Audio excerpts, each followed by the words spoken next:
Welcome to We're Not Wizards. We are the best, but not wizards. Enjoy the show!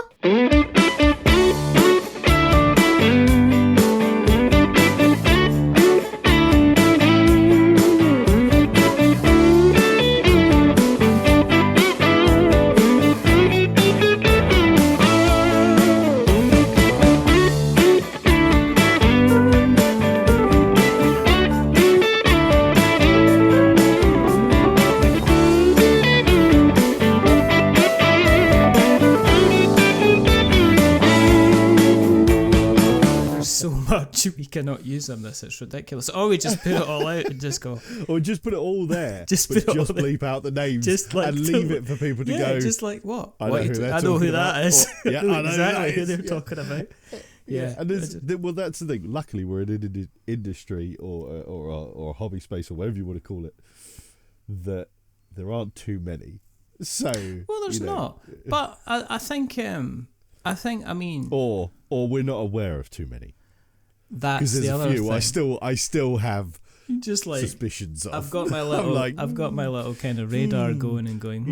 Something's something's going on with you. Shithouse radar. Something pings every now and then when they post something. I'm just like, do you know who gets my? Do you know who always goes on my radar? It's people that contact me and say, "Can I come on the show?" Because I'm instantly like, "Why would you want to come on this show?" What's wrong with you? But then, in all fairness, we did. I did get any. I'm just gonna, before I forget, I'm just gonna mention them right now. There's a game called First Monday on October, which is currently on Kickstarter with Fort Circle Games. It's called First Monday on October. First Monday in October from Fort Circle Games, and I think it's all about. I'm just gonna bring up because I forgot. And what's happened is timing has just kind of gone out the window, and they were going to be. I was going to look and try and get them on the show, but it's just been a bit. But it's all about basically it's shaping the judicial philosophy of the Supreme Court and advocate for or against cases in American history. So it seems really kind of really interesting. And Fort Circle have done. They've obviously done. They've done like Votes for Women and Shores of Tripoli, and they've done a few games, which I. Yeah. So I'm quite. Yeah, so they've currently got. I don't know if this is going to be out in the time that the campaign finishes, but they wanted to come on the show, and it seemed really, really fascinating, and we just couldn't get it working. It was just days and timing and everything like that just kind of like didn't work for it. It was a real shame. Well. So it is doing well. I mean, it's a Fort Circle game, and Fort Circle games are notoriously always do pretty well, you know. And I would say it's doing well with a less than appealing opening image, it's not that there's anything wrong per se with the image. It just doesn't exactly grab your attention. I think it's very much. I think it's very much of the time, and I think it hits a. Fort Circle games have always been fairly kind of politically kind of orientated, or dealing. Yeah, with that's fine. But as soon as I scroll down, I see a lot more interesting and intriguing things. The opening gambit is. It's a gambit.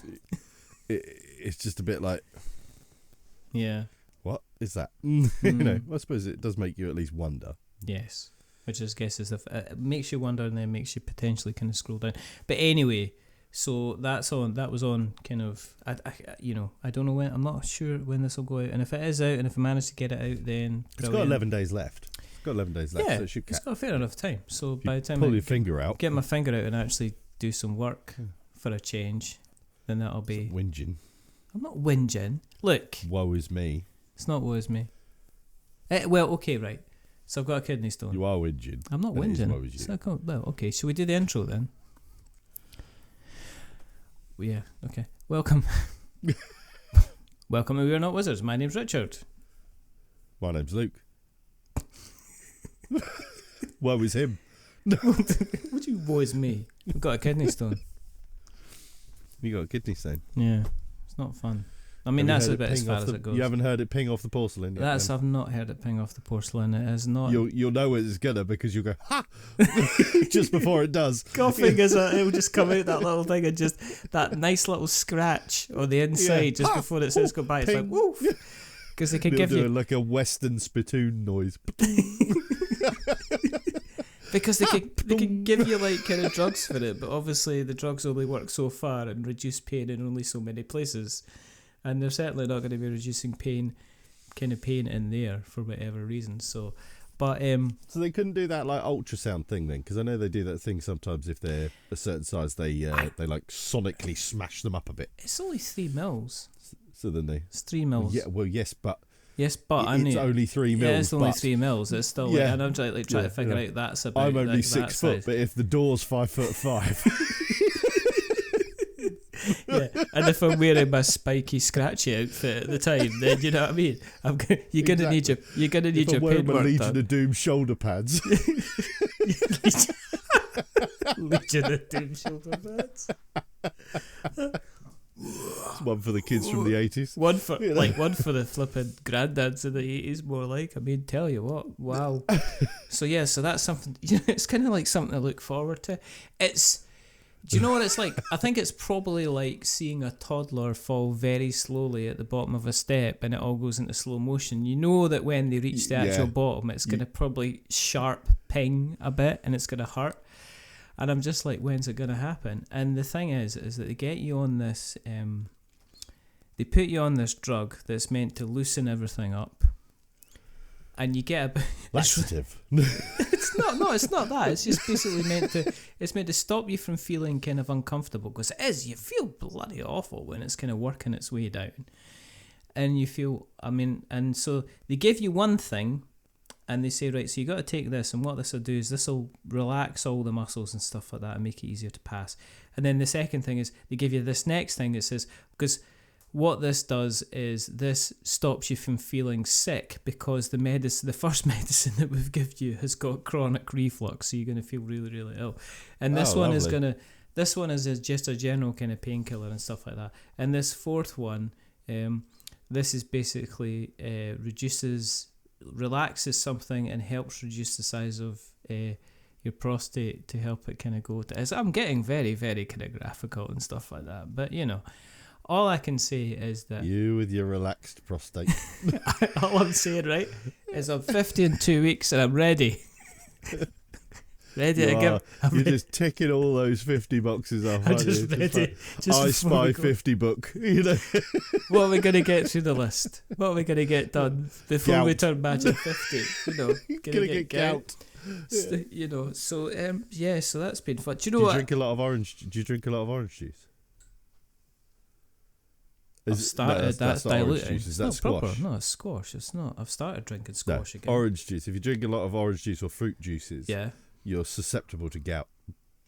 Because if I believe gout, if my memory serves and I was told correct information at the time, or stumbled across correct information, it's acidic crystals that form in your big toes. Oh, and that's why it hurts so much. That sounds like just like the worst thing. So it's not too dissimilar to frostbite, because frostbite is essentially the water molecules in your skin crystallizing, which breaks down your skin. So gout is kind of like warm bite. It's the fruit pastels of pain and hatred, basically. That's kind of what it is. But I mean, interestingly enough, I mean, I know we've got quite a fair number of American listeners, but I went to the doctors, because I thought I was allergic to eggs, and they gave me blood tests. And then, so Saturday, Sunday, I was like, I'm feeling a bit sore. So I had a bath, felt better. And then Monday, Tuesday, I was fine. Wednesday, I woke up and the pain was back, and I was just like, I can't deal with this. This is not good. So I phoned the doctor, and the doctor's like, well, come along at 3:30 and I'll get you seen, because it doesn't sound great. Did you say you went to the doctor's because you thought you were allergic to eggs? I phoned the doctor. You went to the doctors and you happened to thinking you were allergic to eggs. Yes. Was part of this story as well. Yeah, it's all part of the same thing. Yeah, basically, because I phoned it wasn't the cause that you would go. No, well, I was sore and I just had eggs, and I thought, because I've got the gluten intolerance and the dairy intolerance and everything like that. I just thought, here we go. Just falling apart. Basically. I am literally just a wisp of a man, just waiting to kind of collapse into dust as things kind of go. You're a human clown car, just bits. I am always falling off. I am not only the clown making car, random noises. I am the entire circus. Liquid seeping from unknown pipes. Basically, that kind of thing. Yeah. And Yeah, and so I had blood tests, and then I went to the doctor, and they gave me a pile of drugs, and then they says, "Oh, actually, we've got to get you a scan." So I had to go the next day at the hospital on my day off, and sat in the hospital from 9 o'clock. Had a CT scan, had various tests and stuff like that, and cost me absolutely nothing. Always nice, isn't it? Always does. It's always nice. Even the prescriptions in Scotland cost me absolutely nothing. Nothing at all. Didn't have to go in, and the first question they didn't ask was, "Do you have any insurance?" Kind of thing. People worked their butts off. The kind of the nurses, the porters, everybody was just absolutely kind of tip top. So it's kind of interesting because it's quite topical with what's happening in America. That seems to be. I don't know if you saw that, but a famous kind of right winger put out a video going, the left is just going crazy. They're interested in violence, and then the entire commentary, instead of going, "You're right on, Mr. Lapiro," they went. Oh, was it Ben Shapiro? Yeah, it was. Yeah, but I was just trying to disguise it. I haven't seen him do anything for ages. I haven't seen. No, so no, I'm not aware of this because I haven't seen anything. But he kind of put this video, kind of going, "The left is going for violence," and everybody underneath went, basically we're saying, yeah, you don't have this issue because you're rich, but basically, yes, this is an issue, and I think everybody in America or some way, shape, point means is sometimes come up with this thing with their medical insurer, basically going, well, we can only cover you for X amount, and everything else is kind of going to come out your own pocket. So it's just kind of a strange, kind of topical, mad. They're strange, all those sort of people. That sounds like a horrible way to preface a statement, saying those sort of people. I will preface what I'm referring to with those sort of people. But people like Ben Shapiro, and then you get like Jordan Peterson. Is it Jordan Peterson? The kind of the clever psychologist, or whatever he's clever psychologist, clever. And like I'm trying to think. There's probably a bunch more like, but they're just people who I understand kind of like I understand what Jordan Peterson is, or certainly at least what he was educated to be, and I think he then was a lecturer. I think. I'm not entirely sure, but then again, like people like Ben Shapiro, I don't really have a kind of opinion either way of them, but they're kind of almost perfect in that sense, because they do that thing. They're people that come along, they say something really, they say inflammatory things to certain people. Yes. But they say inflammatory things in another sense to the other side of people. Yes. Because they're pro it or really against it. Yes. And then, like when you hear some of it, if you hear they're the perfect sort of TikTok kind of doom scrolling thing, because when you take little snippets of what they said, most people, if you're right in the middle, you don't really fall particularly one way or this way. You're like, I'm left about some things, I'm right about other things, blah blah blah. Which very much is I'm that kind of guy. When you take snippets of what they've said, it's very easy to just go, yeah, that's fair enough. Yeah, and I think that's the general. Or you sit there and go, that's a fucking good point, and suddenly they're starting to tug you a little bit over to whatever their side is. I've always argued this about the difference between kind of left and right. Is that the left side of the coin is it's our way or it's the highway, whereas the right has always been a little bit more granular. Oh, so you don't like, you believe in having complete free will over your actions and choices and consequences. That's cool, but you also believe in free healthcare. Okay, well, let's talk about... Here's a video you can watch which talks about how the consequences of people not taking control over their actions can have an effect on free healthcare. And then it's this granularity, and I've always seen that the centre-right to the right wing have always been very, very good at they just welcome everybody on board, because eventually we can give you enough stuff and twist round with little things that you thought, so you eventually think, oh, actually, this is all right. Whereas I do sometimes find that the left side of people aren't very good at spreading a message, as in getting people in. It's been proven with the Labour government. Also I would say it's sort of been proven with the presidential race. Certainly as far as I viewed it, because the way I was viewing it was, or certainly like the way my social media and algorithm was kind of giving me information, it felt very much like the Trump side was saying, we're going to do this, we're going to do that, we're going to do this, and blah, blah, blah. And they were very kind of, blah, blah, blah. Whether you liked what they were saying they were going to do, they were saying was kind of neither here nor there. And the Kamala Harris side was all, don't vote for him because of. Yes. And I was sort of like, from my perspective, I was sitting there thinking, I don't care what you think about him. Yeah, I don't care. If this was my presidential race and I was watching this, I'd have been like, I don't care what you think about him. I know you don't like him. Yes. That's a given. Yes. Otherwise, you wouldn't be running against him. Yes. You'd be running with him. Yes. So I don't care what you don't want him to do. I care what you say you want to do. And it was that whole, and then there was the other side of it, was they kept sort of doing this whole, like, when they did, if they ever did kind of say, we're going to do, it was always, well, when we're in, blah, blah, we'll do this. And I kept sitting there thinking, you're in. You're in just now. You're sat on the throne. Yeah. What are you talking about? The key's in your back pocket. You aren't waiting to be exchange contracts, And it was all very weird. But also go back to what I was saying about like Shapiro and Peterson. Those sort of people, I kind of don't really understand what they are. Are they just people who go to places make money? They just make money. These big speeches that piss a load of people off. That's it. Yeah, and get a load of swipes and clicks and they're professional and comments and shit. Yeah, they're professional agitators. Yeah. But, that's how they come across, and I never really got to get how that. They're professional agitators, and the only person that ends up with a pearl is them.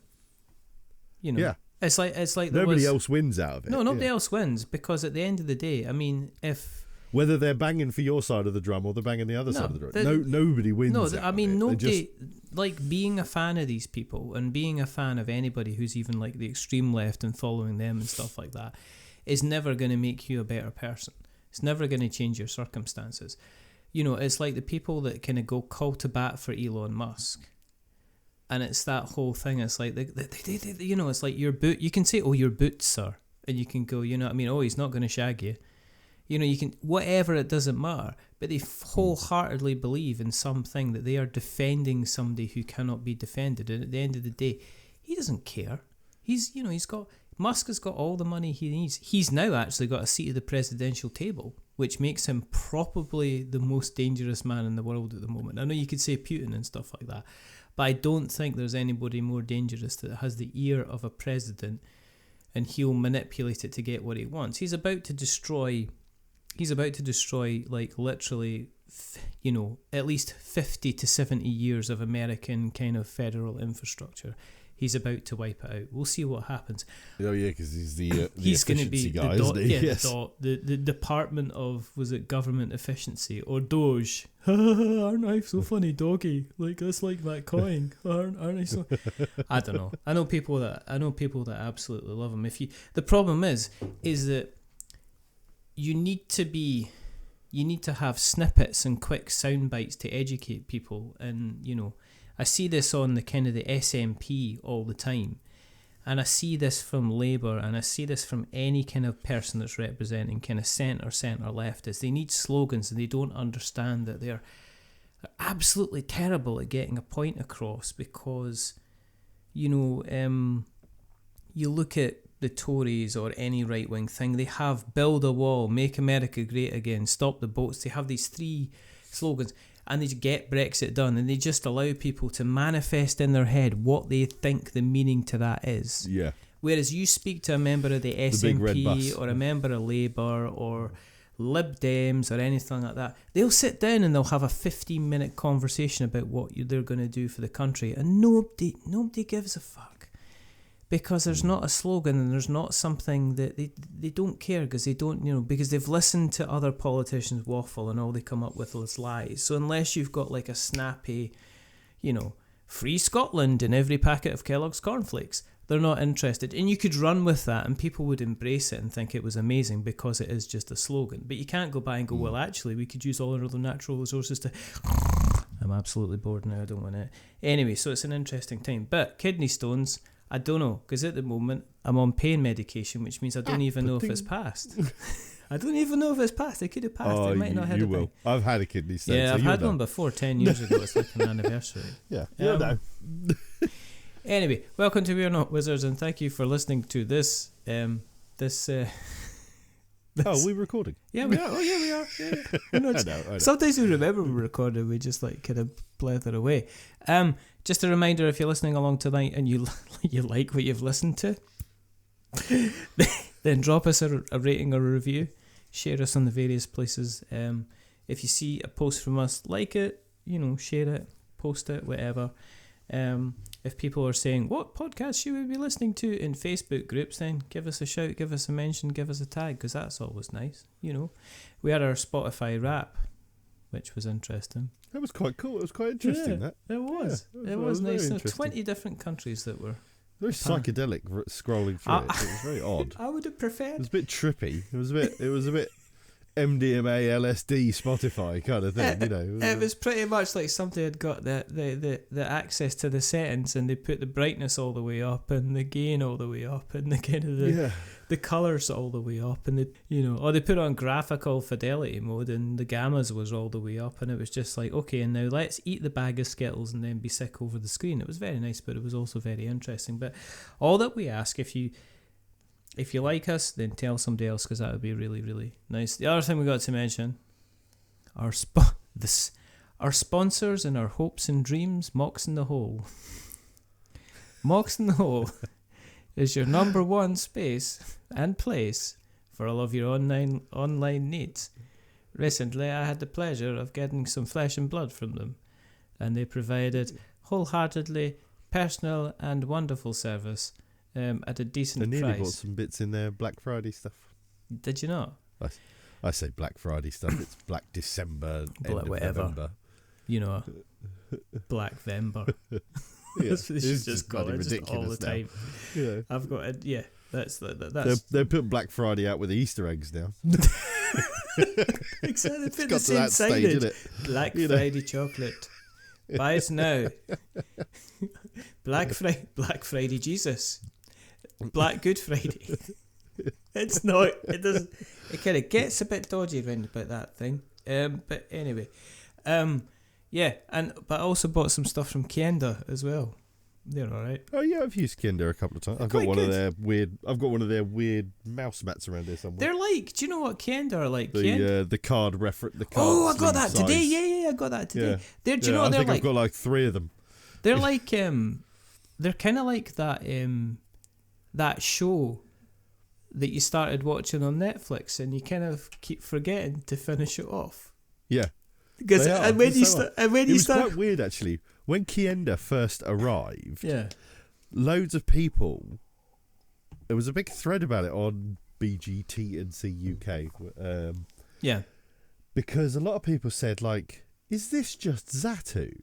Yeah, because and when I sort of hadn't heard of it, and obviously having some sort of connection with Zatu, I was like, I looked at this website because I'd never heard of Kienda at this point; they were kind of brand new.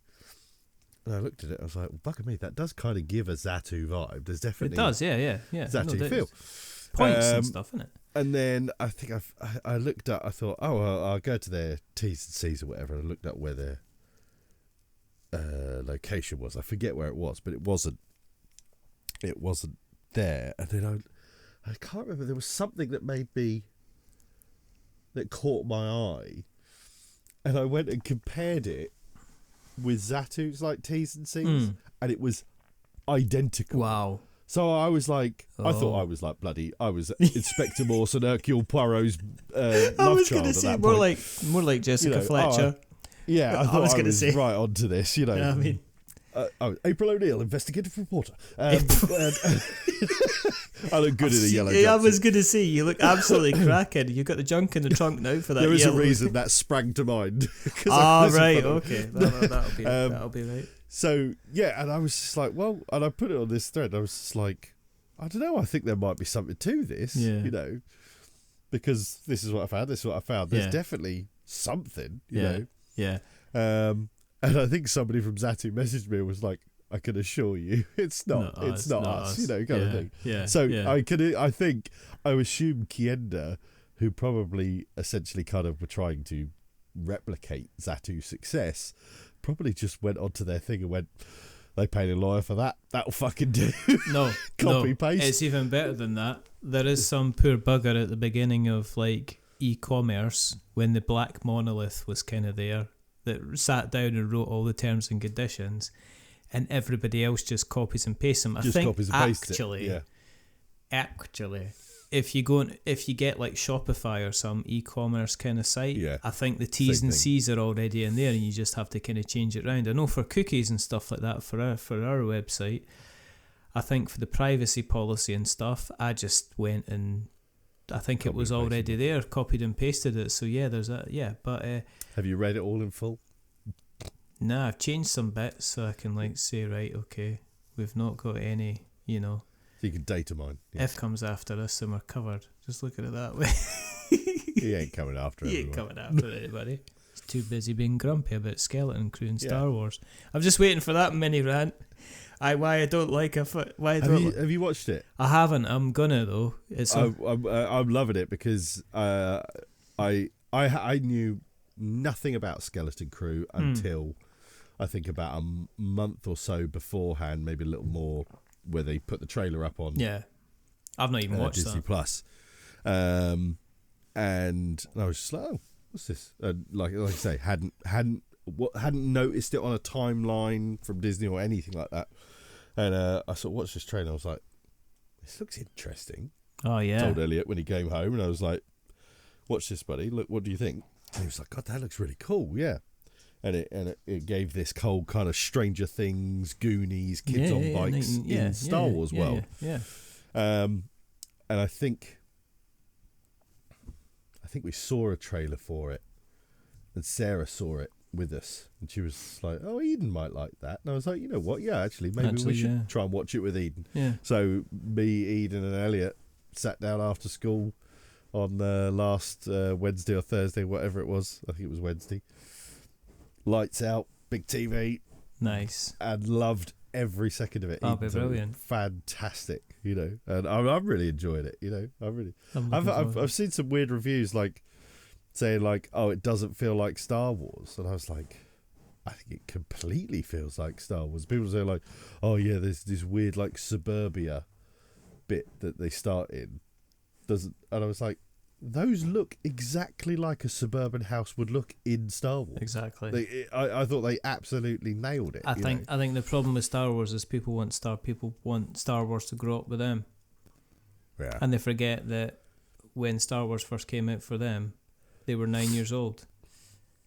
And it was a world of wonder. And they keep forgetting that every 10 years or so, in order to keep things going, Disney or whatever are going to continue to do that. So you're going to continue to see that, and you're going to there's going to be 75-year-old guys banging away on keyboards on the internet going, oh, I can't believe this, Sith. He's going to get to 75. Yeah, actually, he's in quite good shape. Are we just going to name drop him all the way through?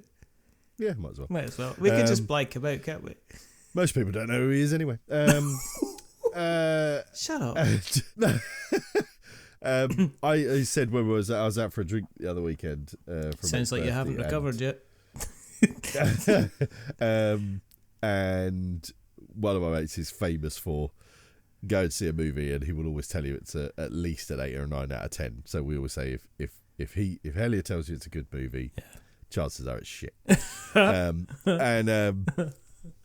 But we were talking about this side of it, and I said, you know what? And he kind of justified what, I can't remember what his justification was, and I said, actually, I tell you what, my level of enjoyment of movies was greatly increased when I started watching more movies with Elliot, because I stopped, I mean, I was never too bad for this sort of side of things anyway, of just picking things apart for just unnecessarily, but when you watch a movie through with a 10-year-old or an 8-year-old or a 9-year-old, they don't tear it apart. They don't sit there and go, well, that's bloody ridiculous. A Lamborghini can't accelerate at those speeds, so therefore it is nonsense that it would catch that car within that time frame on that road surface in that weather conditions. It's just all that sort of bullshit that people do. Yeah, exactly. In this economy, it's that sort of stuff. I mean, that just doesn't come out of a 10-year-old. No, it doesn't. I went and they just go, "Did you see that friggin' awesome Lamborghini chase?" Exactly. You're like, "Yes, I did." It was like when I saw Force Awakens with my middle boy, who's now studying law.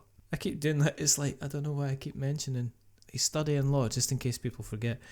But we went and saw The Force Awakens, and I took a picture of his face before we went into the movie, and you can imagine the amount of excitement. I was never been so excited to go and see a movie because that was just brilliant. And I've got a picture of his face when we came out of the film at the end, and it's just the joy, the absolute sheer joy. I'm not going to talk about what happened afterwards, but the sheer joy in his face, he absolutely this is just so good. It was so amazing. It was just the beginning, and I absolutely kind of see, there is nothing better than kind of, there's no point watching like the Mario movie as a grown-up. There's no point in watching. You absolutely should, because it's got loads of references for adults. Exactly. They did it really well. Exactly. The Mario. I love Mario. I'm literally sitting here. I've got that. Surrounded by Mario stuff. By Mario. By toys. Mario, absolutely. So, up to the eyes. You just saw up Princess Peach's skirt. Oh, there you go. I averted my eyes at the right time because I was looking at my little Transformer collection myself, which I heard Transformers 1 is quite dark. I really enjoyed Transformers 1. I really enjoyed it. I heard it didn't do too well in the box office, but I heard it was incredibly good because they didn't know how to market it. Yeah, it did really good. It did some really good. Do you know who Key and Peele are? Mm-hmm. Yeah. Yeah. Key. I can never remember which one's Key and which one's Peele. Which one's a really good director now? Jordan Peele. So Key. Yeah. Key, who did Obama's translator. Do you remember that one? Yeah. Anger translator. Yeah.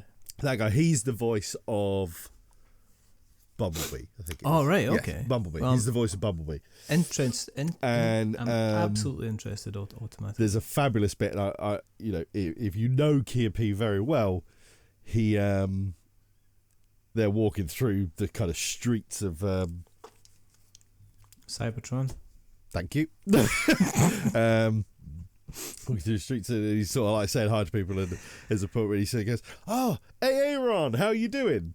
And if you know Key and Peele sketches, the substitute teacher, and I was like, that was a fantastic reference, because obviously my kids didn't get it. No. It was a complete throwaway thing, but I was sitting there just going, did he just say Aaron?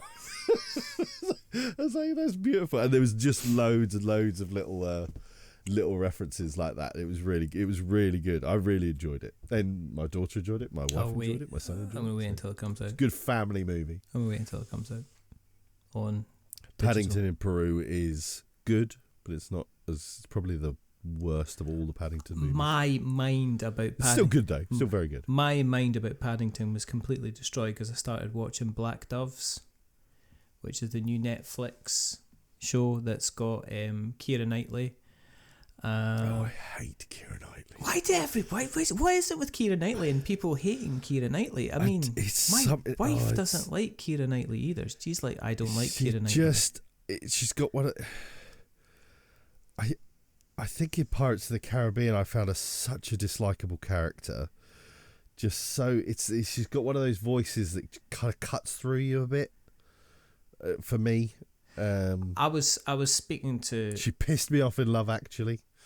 Okay. I mean, I do think that if you died in her presence, she'd be eating your face off before your flesh was cold. I think she's kind of like, she's quite. She's lovely. I'm sure she's absolutely wonderful as a pet. I first saw her in Bend It Like Beckham. Her best role was playing Padme's body double.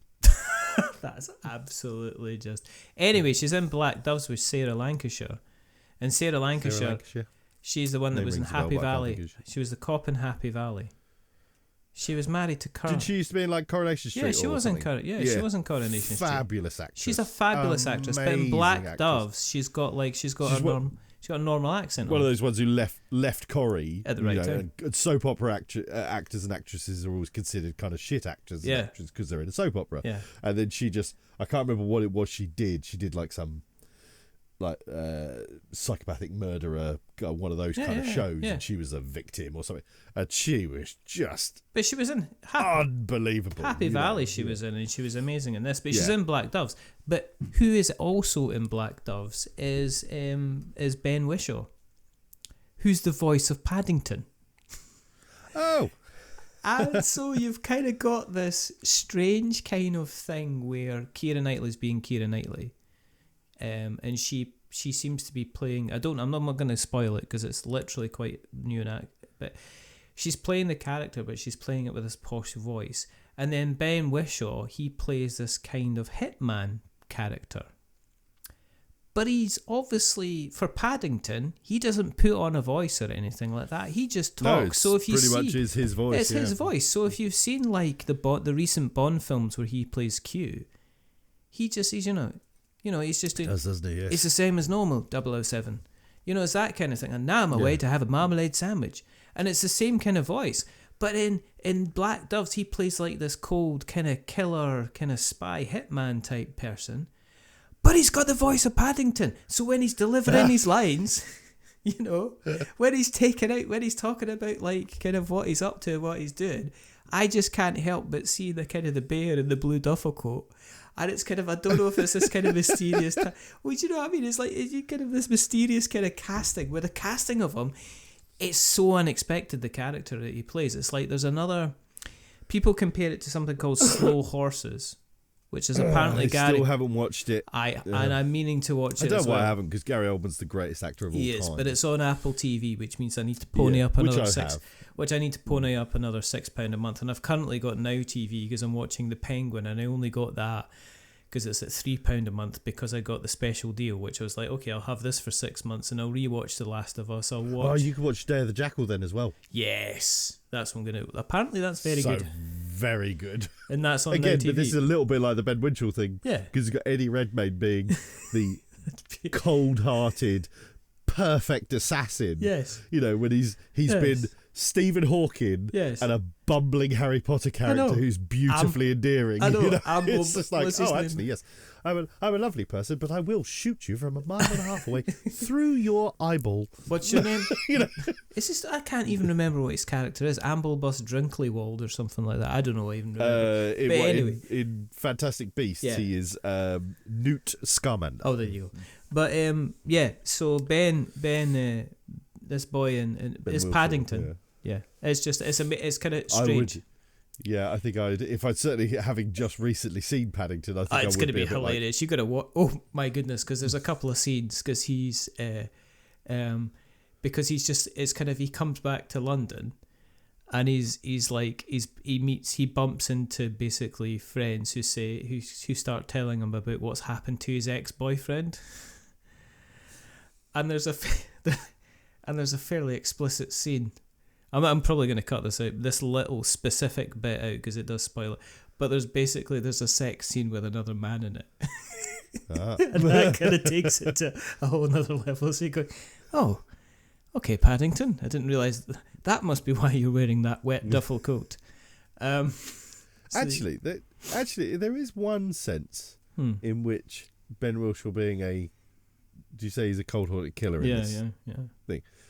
And being also Paddington, because there's no way you can't tell me that of all the years, how long has Paddington been around? Since well before I was born. 60s. So 60, 70 years or whatever.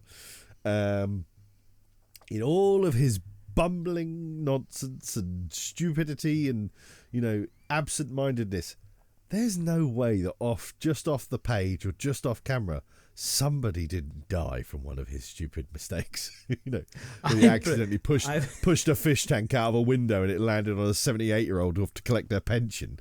I'm literally like, and I accidentally poured the boiling kettle all over one of Mr. Brown's friends. Paddington's killed people, Paddington but Bear. he makes it look like an accident. He's endearing, and then people look at him and go, "Oh, that little duffel coat you've got on." Paddington's the best kind of killer. Yeah. You'll never catch him. He'll never get charged for worse than manslaughter. Oh, he's actually. It was 1958.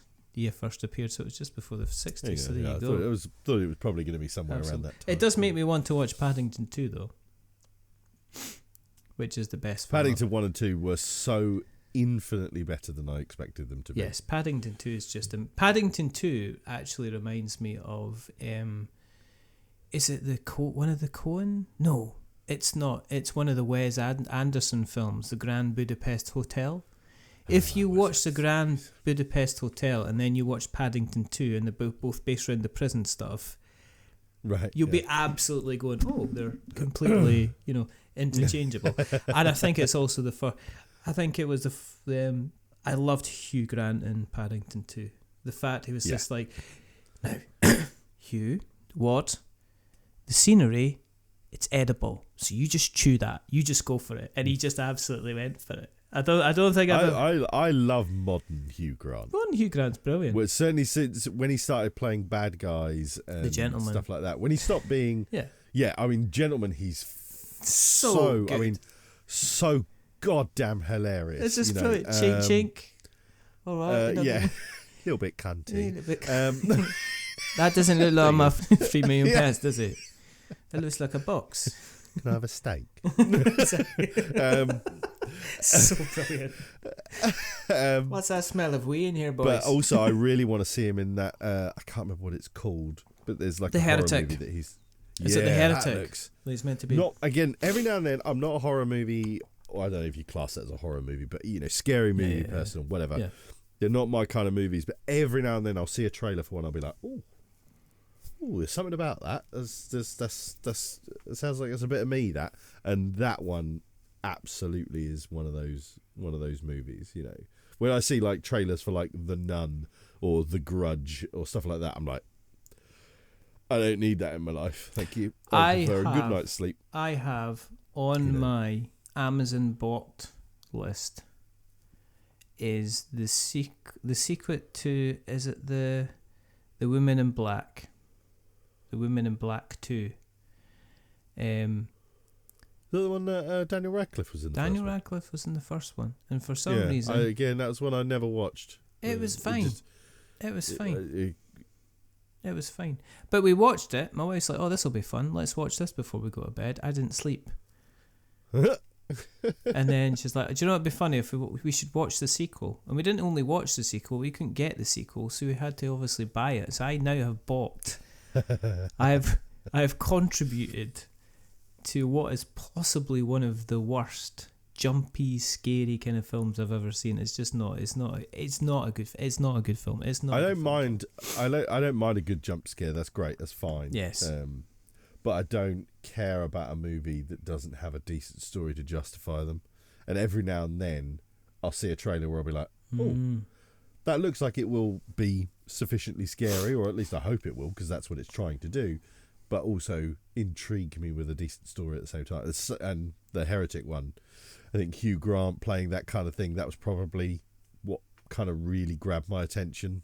Just the trailer was very well edited. I thought it was very well done. I just want to see. I like this kind of sun. It's not necessarily sun setting, but it's him kind of like doing almost like his best. It's quite the opposite. It's like the moon rising sort of thing. It's like I love latter Hugh Grant. I wonder if he's in his kind of, and it's interesting you mentioned Daniel Radcliffe, but I wonder if he's in his Daniel Radcliffe kind of phase, which he's no longer interested in the money because he's kind of sorted out for the money. Oh, sure, he's done. He's fine, just, and well, he probably did well out of He probably did well in the residuals for Four Richard Weddings. Curtis and him, yeah. Yeah, Four Weddings and a Funeral, and right, yeah. you know the stuff. Was it the thing he did with Love Julia Actually. Roberts? Love Actually, yeah.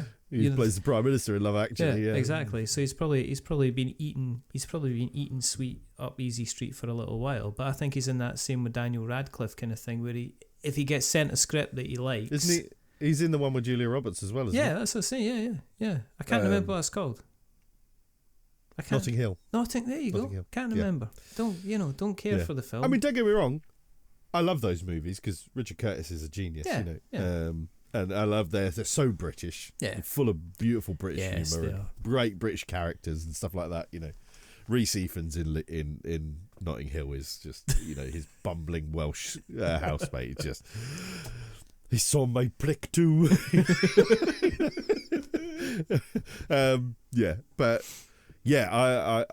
I mean, he was great in the Dungeons and Dragons movie. I've not seen it yet. I've not seen. I've been looking around for it, but again, it's like it seems to be on certain places, and in order for you to watch it, I don't think that's going to get a second movie. I don't think it did well enough either. See that? It's a shame because it's really off. good. Chris Pine is great as the lead guy. Transformers 1 isn't going to have Transformers 2 because apparently it didn't do well enough at the box office. Which is just it Rachel Rodriguez? Yeah. Who's the lady who's in the Fast and Furious stuff? Yeah, I think that. Yeah. Rodriguez. Yeah. Rachel? Michelle, isn't it? Michelle Rodriguez. Yeah. She's in D&D. She was really good in it as well. Hugh Grant's in it and he's fantastic. Yeah, D&D was really good. Really good movie. And it's a shame I don't think it will do more. I finished Chaos. Oh yes, of course, Chaos. Yeah. Did you like it? Oh, it was amazing. It was phenomenal. And it was so good. It did all sorts of cool things, didn't it? They did a great job of this modern Greek mythology. So amazing. And Jeff Goldblum just goes through all these different evolutions of his character. Being just absolutely kind of not being Jeff Goldblum by the end of it and going, or at some points being really Jeff Goldblum. Yes. And then sometimes you're just like, there was one bit that was like really kind of dark, where it's kind of like you just can't have another kid. You got to get rid of it. Yeah, it's like. And we did talk about the actress that played Hera, but she was fabulous. Just so much goodness in that. And then Netflix are like, well, it's not got the viewing figures for the demographic. Yeah, but I think they were cowards. Do you get now what I mean? That it seems like Apple TV should pick it up. Oh yeah, it's absolutely like an Apple TV show, it's it would sit right in with like Shrinking and Silo and Severance. Severance is all coming, but Severance is all coming back as well. So that's good. Yeah. So, but this is a podcast about board games and the board game industry. By the way, what we're gonna do turned into the IMDb breakdown. What we're gonna do? Well, I mean, what we're gonna do is we're gonna split this. I think down the middle, and we're gonna say join us for part 2 when are we recording part 2? Right now. Join us for part 2 when we're going to be heading out west, heading out slightly west, to give us a little breakdown all about what happened at Aircorn Northwest, basically. So the scandal. Scandal. So Scandal. Basically, you'll be downloaded. There's going to come in 2 parts, so you can digest this in 2 bits. So it's going to be like, instead of a whole big sandwich, we're going to be cutting it down the middle in a triangle. We're going to be sticking a little bit of a stick in it, and we're going to be putting a flag and maybe a bit of cheese in it.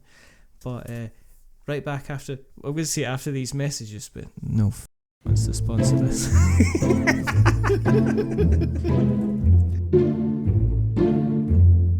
A wizard is never late.